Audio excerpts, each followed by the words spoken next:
अगर आप लोग क्लास 10th के स्टूडेंट हो या फिर क्लास 12 के स्टूडेंट हो या फिर किसी भी क्लास के स्टूडेंट हो, अगर आप लोग को बोर्ड एग्जाम देना है तो आपके बोर्ड एग्जाम में एक 9 नंबर का एस्से आता है, साइंस ऑफ ब्लेसिंग और कर्स, यानी कि विज्ञान वरदान अथवा अभिशाप। यह आपका निबंध इतना इंपॉर्टेंट है बोर्ड की दृष्टि से जिसका कोई जवाब नहीं है मेरे भाई। अगर आपने इस एस्से को तैयार कर लिया, अगर आप लोग बोर्ड एग्जाम देने जा रहे हो तो आपका 9 नंबर फंस जाएगा, ये मेरे गारंटी के साथ कहता हूं।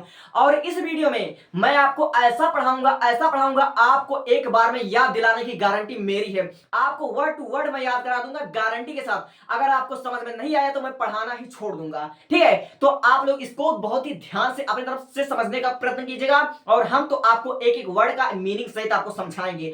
हम आपको रटवाएंगे नहीं, हम आपको समझाएंगे एक एक वर्ड, ठीक है। तो हमने समय की बचत करने के लिए आपका जो हेडिंग है हमने हिंट नहीं लिखवाया, हम डायरेक्ट इंट्रोडक्शन पर आ गए हैं। आप लोग जो भी 4 5 या 6 हेडिंग होगा उसको आप लोग लिख लीजिएगा, ठीक है। अगर हम कोई भी आपका एस्से लिखेंगे तो सबसे पहले हमारा मेन जो होता है वो आता है इंट्रोडक्शन, यानी कि जो हम लोग एस्से लिख रहे हैं, जो हम लोग निबंध लिख रहे हैं उसमें थोड़ा बहुत परिचय देना बहुत जरूरी है, ठीक है। तो हमारा लिखा हुआ है इट इज डिफिकल्ट, यानी कि यह मुश्किल है, यह कठिन है, टू इमेजिन, इमेजिन मतलब होता है कल्पना करना, ठीक है। मतलब यह कल्पना करना मुश्किल है, टू लिव है यानी कि जीने की, आजकल यानी कि आजकल जीने की कल्पना करना मुश्किल है, विदाउट मतलब होता है बिना प्रयोग किए, ठीक है।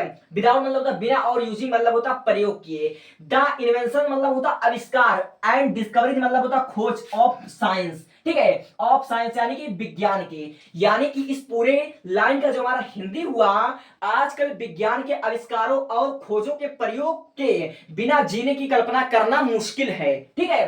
अब देखिए, साइंस हैज बिकम, यानी कि साइंस बन गया है the part of human life, यानी कि मानव जीवन का एक अभिन्न अंग बन चुका है, ठीक है। Science has become the part of human life, यानी कि मानव जीवन का विज्ञान एक अभिन्न हिस्सा बन चुका है। टुडे यानी कि आजकल, मैन हैज रिच्ड, यानी कि मनुष्य पहुंच चुका है द मून, मून मतलब होता है चंद्रमा, ठीक है। यानी कि आजकल आदमी चंद्रमा पर पहुंच गया है, बिकॉज मतलब होता है क्योंकि या फिर कारण, ठीक है। Of the progress of science, यानी कि विज्ञान की उन्नति के कारण, आजकल विज्ञान की उन्नति के कारण मनुष्य चंद्रमा पर पहुंच गया है। More or more new things, यानी कि ज्यादा से ज्यादा नई वस्तुएं, आर स्टिल, स्टिल मतलब होता है अभी तक, इन द स्टोर, यानी कि अधिक से अधिक नई वस्तुएं अभी भी साइंस के गर्भ में स्टोर है, ठीक है। टू बी फाउंड, जिनका हमें पता लगाना, यानी कि जो हमें प्राप्त करना है। तो आप लोगों ने पहले का, हमको लगता है अच्छे से आपने पढ़ लिया होगा, तो पहले का मैं एक बार और इसको पढ़ देता हूं। It is difficult to imagine to live today without using the invention and discoveries of science, यानी कि आजकल विज्ञान के आविष्कारों और खोजों के प्रयोग के बिना जीने की कल्पना करना मुश्किल है। Science has become the part of human life, विज्ञान मानव जीवन का एक अंग बन चुका है। टुडे यानी कि आजकल, man has reached the moon because of the progress of science, यानी कि आजकल मनुष्य साइंस के यानी कि विज्ञान की उन्नति के कारण चंद्रमा पर पहुंच गया है। More or more new thing are still in the store of science, यानी कि अधिक से अधिक नई वस्तुएं साइंस के गर्भ में अभी भी स्टोर हैं। टू बी फाउंड, जिनको हमें प्राप्त करना है या जिनको हमें पता लगाना है, ठीक है। तो आप लोगों ने इंट्रोडक्शन को मुझे लगता है आपने मेमोराइज कर लिया होगा, आपको समझ में आ गया होगा। जब तक आप लोग एक एक वर्ड का मीनिंग नहीं समझ पाओगे तब तक आप भूल जाओगे कि आप कोई भी इससे लिख पाओगे, ठीक है। और मैं आपको एक प्रैक्टिस करवा रहा हूं और अभी वीडियो के अंत में बताता हूं कि ऐसे आप लोग न जाने कितना ऐसे लिख सकते हो, ठीक है। तो आप लोग देखिए दूसरा heading, science as a blessing, यानी कि साइंस एक वरदान, विज्ञान एक वरदान, और माने अथवा गुड सर्वेंट यानी कि अच्छा नौकर। साइंस यानी कि विज्ञान एक वरदान अथवा अच्छा नौकर, यह आपके बोर्ड एग्जाम में एक हिंट दिया जा सकता है, ठीक है। तो देखिए इसमें क्या लिखा हुआ है, इसमें आपका लिखा हुआ है seeing the good discoveries, seeing मतलब देखते हुए, ठीक है, या फिर देखने पर, सीइंग मतलब होता है देखने पर या देखने पर, द गुड डिस्कवरीज माने अच्छी डिस्कवरी मतलब खोजो, एंड इन्वेंशंस, और इन्वेंशन मतलब होता है आविष्कार, ऑफ साइंस यानी कि विज्ञान के अच्छे खोजों और आविष्कारों को देखते हुए, to it can be easily said, यानी कि यह कहा जा सकता है आसानी से,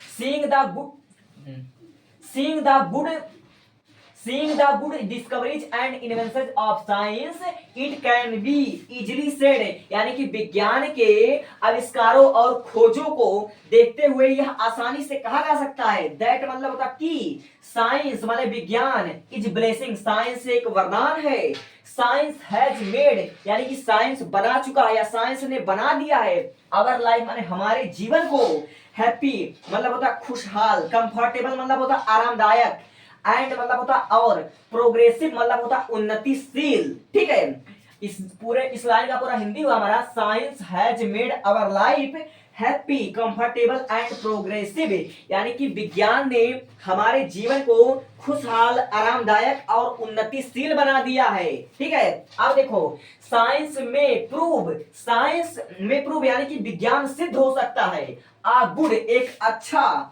एंड फेथफुल मतलब होता है वफादार सर्वेंट, यानी कि विज्ञान एक अच्छा और वफादार नौकर साबित हो सकता है, इफ मतलब यदि, वी यूज हम प्रयोग करें, इट माने इसका, वाइजली मतलब होता बुद्धिमानी से, एंड केयरफुली मतलब होता सावधानी से, यानी कि विज्ञान एक अच्छा नौकर और ईमानदार, ठीक है, एक अच्छा और ईमानदार नौकर सिद्ध हो सकता है यदि हम इसका प्रयोग बुद्धिमानी से और सावधानी पूर्वक से करें। ठीक है, तो मैं कल्पना करता हूं कि आपको ये दूसरा भी पैराग्राफ समझ में आ गया होगा, क्योंकि मैं आपको वर्ड टू वर्ड एक एक शब्द की मीनिंग समझा रहा हूं। तो एक बार जरा इसको दोबारा पढ़ देता हूं।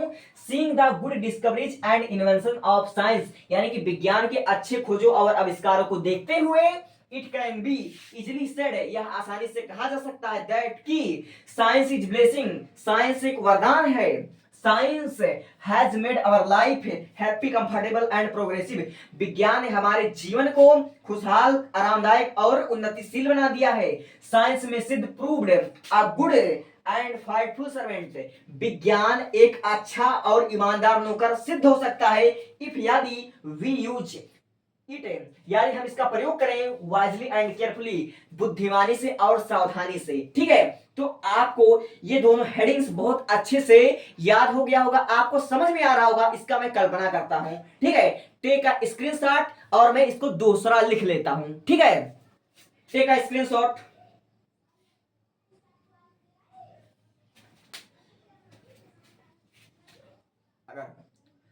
अगर अगर आपको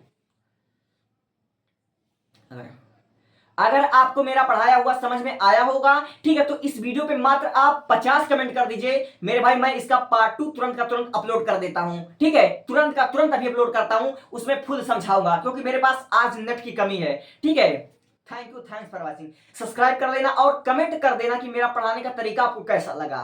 थैंक यू।